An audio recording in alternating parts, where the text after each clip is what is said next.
All right, everyone, welcome to the show. My name is John Feldman. I am the founder and CEO of Visionary Literary and your host for today's show.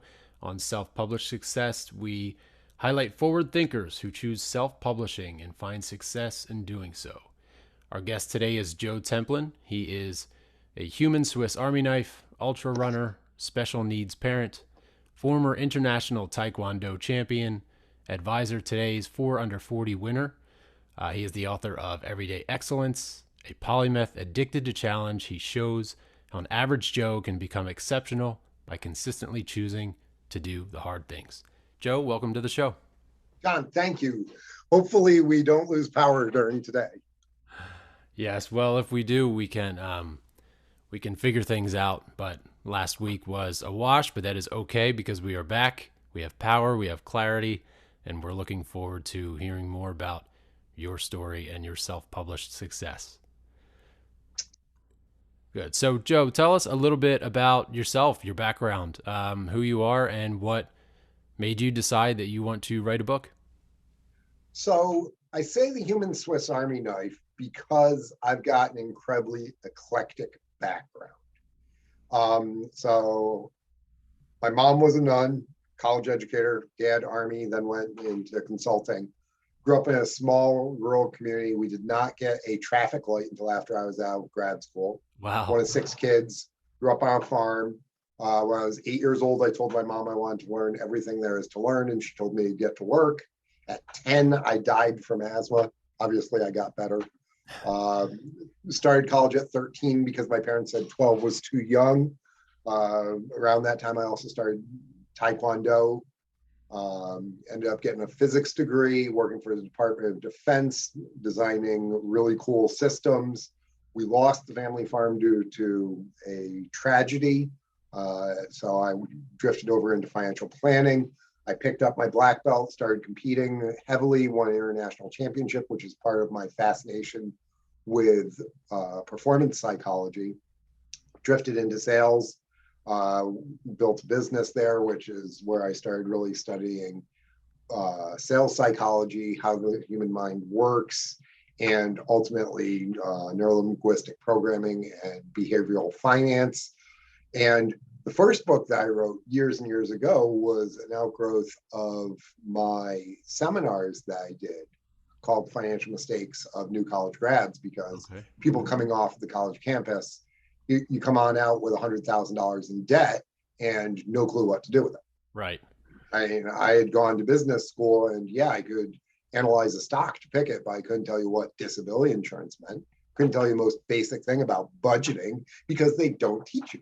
So my first book that I wrote years and years ago, or actually I think it was my third because I wrote a couple of tax books along the way, was meant to help fill that need because this was a gap in the knowledge and nobody was teaching it.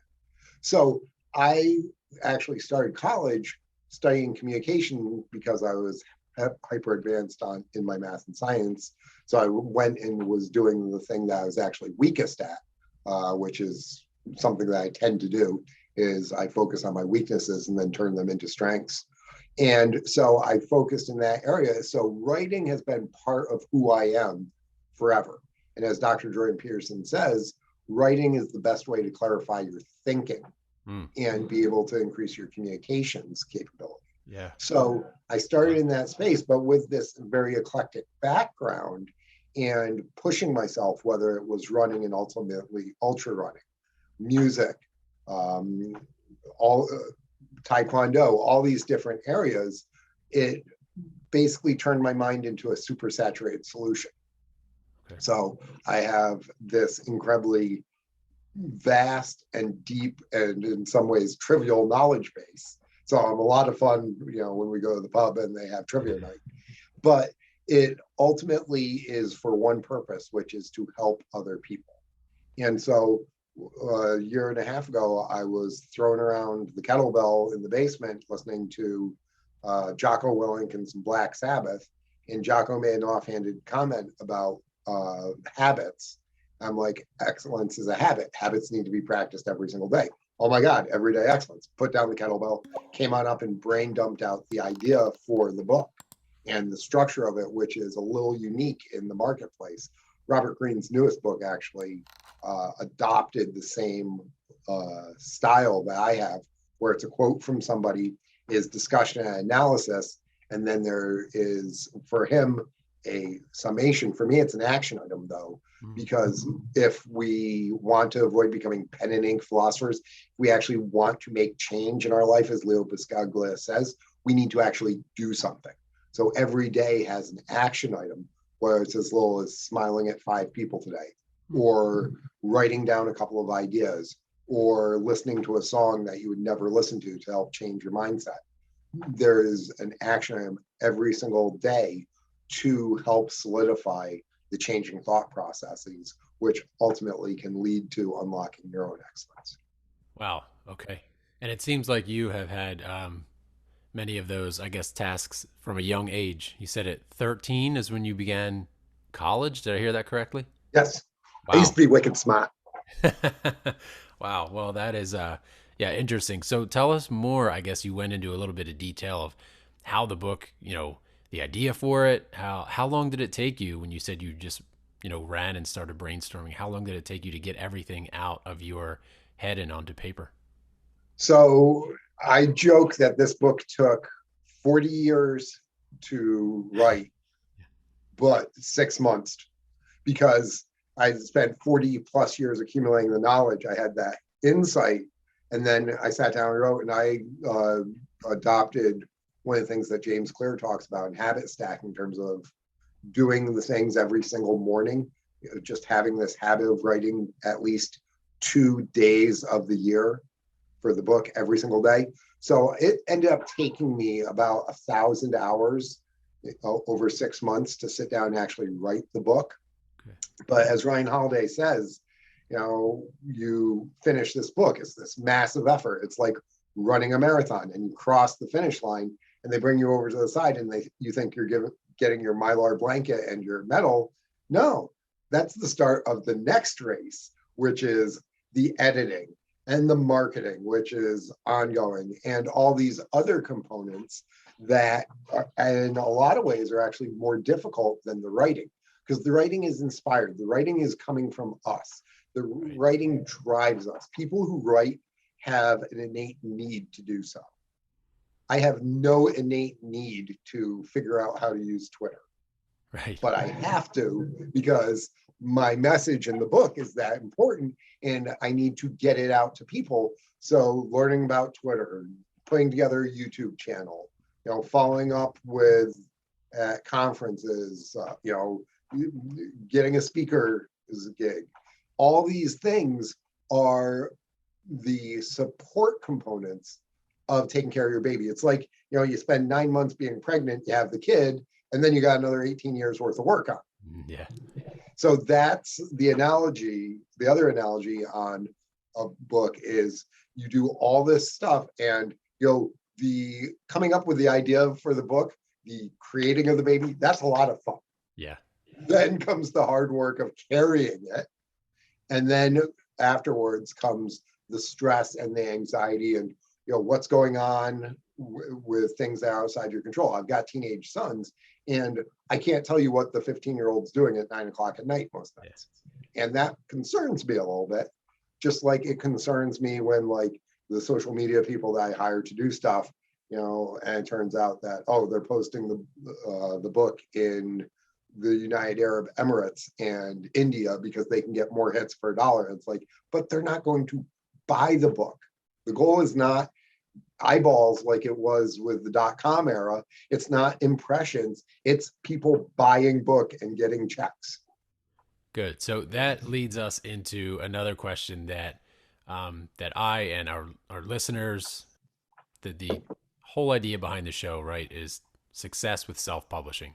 You have self-published, and you've also been traditionally published. You just mentioned hiring your own social marketing team, and basically their methods and how you sort of have control over what you tell them, right? So when it Yep. comes to traditional publishing versus self-publishing, with the idea of creative control, like what have you seen in your experience that differentiates traditional versus self, and what are the benefits of either side? Are you an Apple or a Google guy? Apple.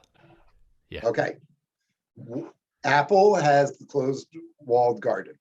Apple has everything. You can't open up the phone. It's out of the box. It's ready to go. Mhm. It's going to be more expensive. And in some ways, you get what you get. That's traditional publishing.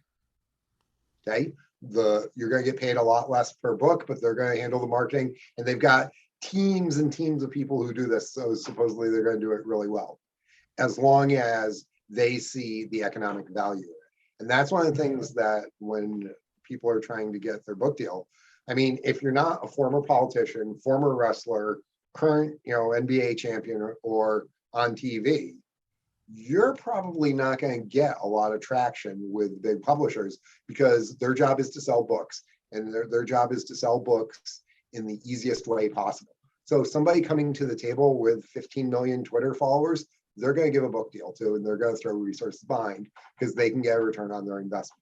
If you're coming in as Joe Schmo with 10,000 people that from speaking at conferences and being a subject matter expert, you're probably not going to get anything from them. Even if they promise you the world, they're going to ignore you. So it's going to come down to being on your head. So if you're going to go that way, Apple's great, but you need to understand your limitations. Self-publishing is a lot more like Google. You have a lot of control over it. You can pull out your SIM card. You can upgrade. You can do all these other things. It's going to take more time and effort, but you also get a lot more control over the product, and you could potentially have more revenue. You can build out these multiple different components and have them feed each other. You are going to ultimately have to do your marketing, but you can make it completely personalized. So I've got a YouTube channel that I started about a month ago where it's literally 90-second to 2.5-minute videos of me either sitting here or me right after I finish a run or whatever. And it's just Joe down to earth. Okay, I call it basically espresso shots of excellence because it's meant to be that quick hit. It's meant to be my personality. There is no filter on it. I've got a face made for radio and I play it up. So just being that way.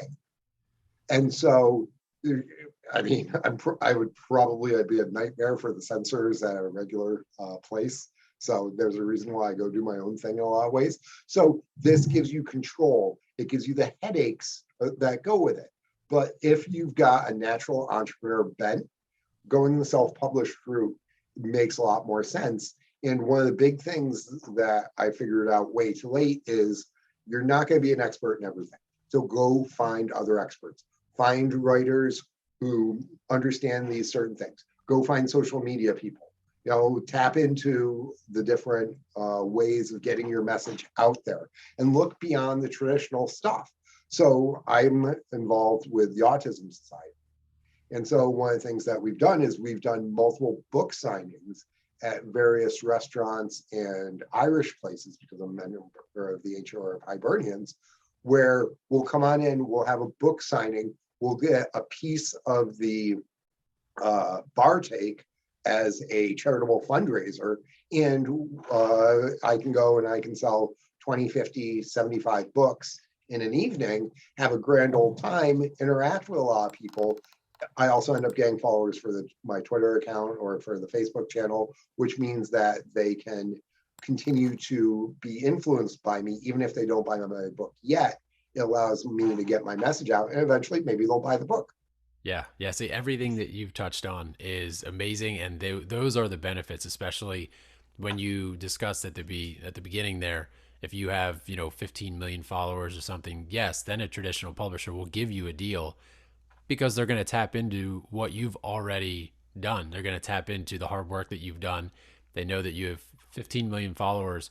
If 1% of those followers buy your book, they make their money back, and then they continue to make additional money from your own efforts. So it's not, traditional publishing is not the same as it was in the 80s and the 90s when you get your own PR agent and they get Yep. you on Oprah and Ellen and sitting on talk shows. They don't put that kind of money into marketing anymore because Yeah, they're just not making that kind of money. There are so many different right? options. So So, it's all about me getting myself on podcasts, me getting yeah. myself on the radio. And so, like, I was on trucker radio last week talking about anxiety and mental health, specifically for truckers. There was about 20,000 truckers across the United States and Canada listening to that program. Hmm. I found it on my own. Yeah. Okay. A couple of years ago, I got on the Jim Bohannon show to talk about stuff. A good tool I would recommend to everybody watching this is matchmaker.fm. Okay. It's a website where you can hook up with podcasts that might make sense. And in the past 3 months, I have burned roughly 100 podcasts. I think that's actually how we met, John, Yeah, it was is. through that. And so, like, I did a podcast this morning in the United Arab Emirates, and Wow.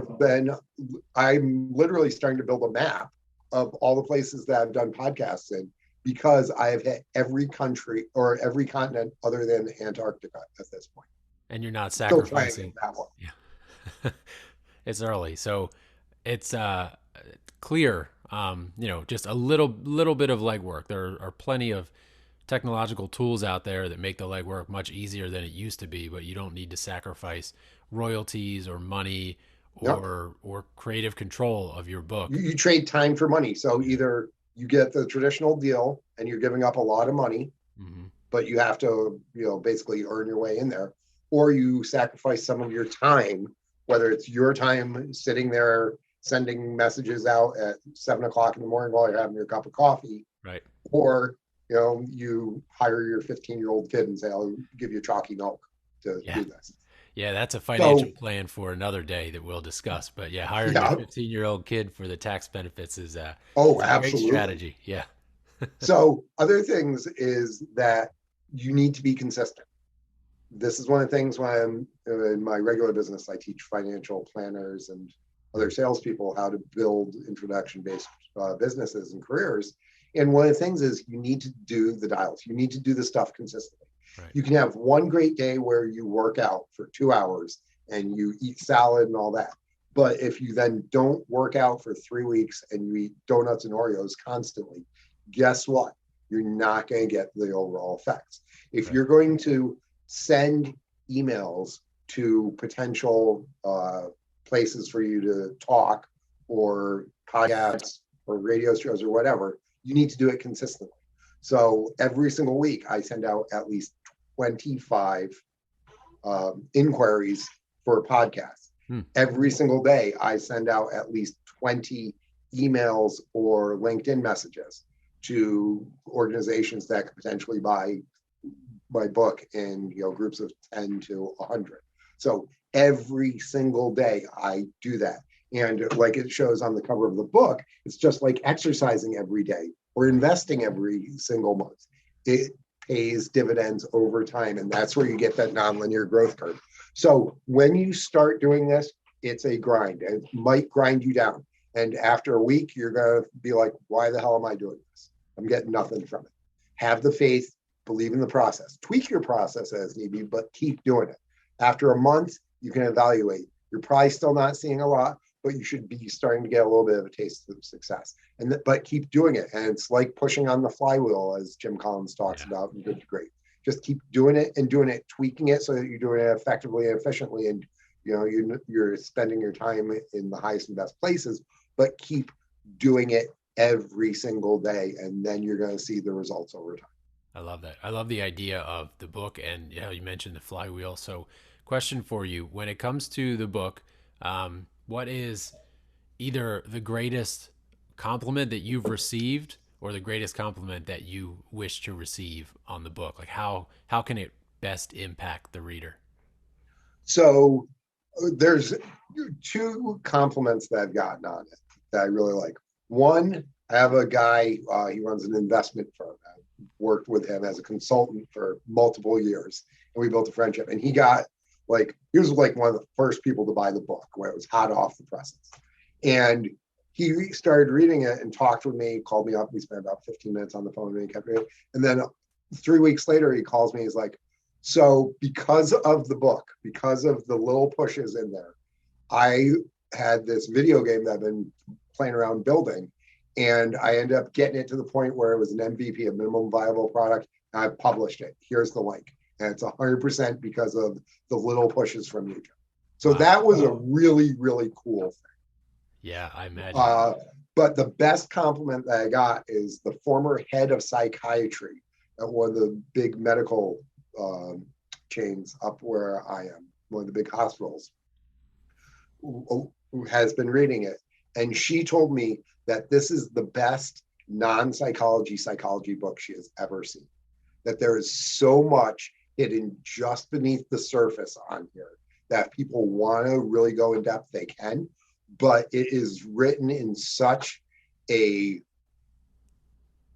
I don't want to say lighthearted, but easy to read and practical manner that it's going to be able to have impact that it would take her multiple sessions with clients to be able to have. And this is a very cost-effective and convenient way to be able to reach millions and millions of people potentially, because we do have a massive mental health crisis on the planet. Yeah, for sure. Well, congrats. I mean, that's excellent critique or compliment on your book. Congratulations. So where can people find your book, and where can they find more about you? So they can buy the book on Amazon, obviously. Make sure you buy the white cover copy, not the green cover, because that's the old edition. For some reason, they haven't taken it down yet.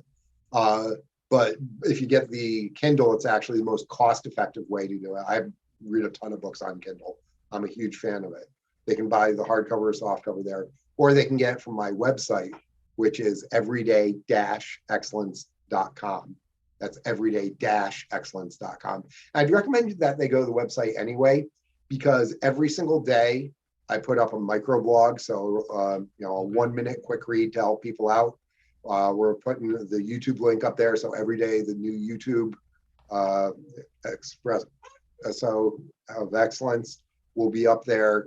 Podcasts. So this one will be able to be found there. So that's a really good environment to just continually foster your own personal excellence, even if you don't go and purchase the book. Excellent. Well, thank you for that reference. Thank you for being on the show. Congrats on your success with the book and the compliments you've received on it.